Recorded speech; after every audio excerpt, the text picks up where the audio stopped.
श्री गुरु चरण सरोज रज। रोग कष्ट या संकट इनसे पार पाने के लिए लोग चिरंजीवी श्री राम दूत हनुमान जी की शरण में ही जाते हैं। उनको झट से प्रसन्न करना हो या विपदा टालनी हो, हनुमान चालीसा से बढ़कर और क्या हो सकता है। लेकिन हनुमान चालीसा के बारे में भी एक रोचक तथ्य है।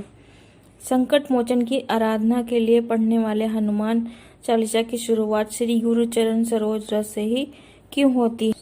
हनुमान चालीसा में श्री गुरु चरण सरोज रज तुलसीदास जी ने अपने गुरु का सम्मान व्यक्त करते हुए उनके चरणों की धूल से अपने मन रूपी दर्पण को साफ करने की बात कही है। ये दोहा हनुमान चालीसा में महत्वपूर्ण भूमिका निभाता है। श्री गुरु चरण सरोज रज से ही क्यों होती है हनुमान चालीसा, इसके पीछे भी एक किंवदंती है। इस बारे में काशी के ज्योतिषाचार्य, यज्ञाचार्य एवं वैदिक कर्मकांडी पंडित रत्नेश त्रिपाठी बताते हैं कि हनुमान चालीसा तुलसीदास जी ने लिखी, लेकिन हनुमान चालीसा की रचना को लेकर कई कथाएं लोकप्रिय हैं।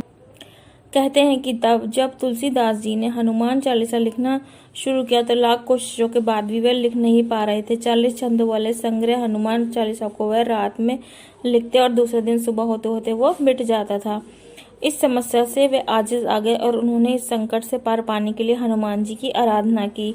जब हनुमान जी सामने आए तो तुलसीदास जी ने उनसे अपनी समस्या बताई। उन्होंने आगे बताया कि इस पर हनुमान जी ने तुलसीदास जी से कहा कि शुरुआत करनी है तो मेरे प्रभु श्री राम की प्रशंसा के साथ लिखो, मेरी नहीं।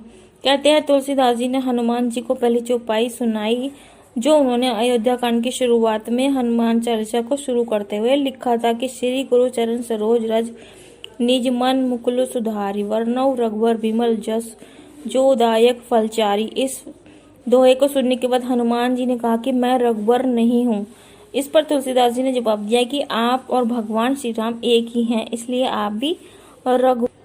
तुलसीदास जी ने एक और तर्क दिया कि जब माता जानकी की खोज में आप लंका स्थित अशोक वाटिका गए थे तो माँ जानकी ने आपको अपना पुत्र बना लिया था। तुलसीदास जी ने हनुमान जी से कहा कि इस प्रकार आप भी रघुवर बन गए और मेरी ये चालीसा आपके उन्हीं तथ्यों पर आधारित है। मान्यता है कि तुलसीदास जी का ये तर्क हनुमान जी ने न केवल भाया बल्कि उन्हें इसका आत्मज्ञान भी हुआ। इसके बाद तुलसीदास जी की समस्या का हल हो गया और बिना किसी परेशानी के हनुमान चालीसा की रचना संपन्न हुई।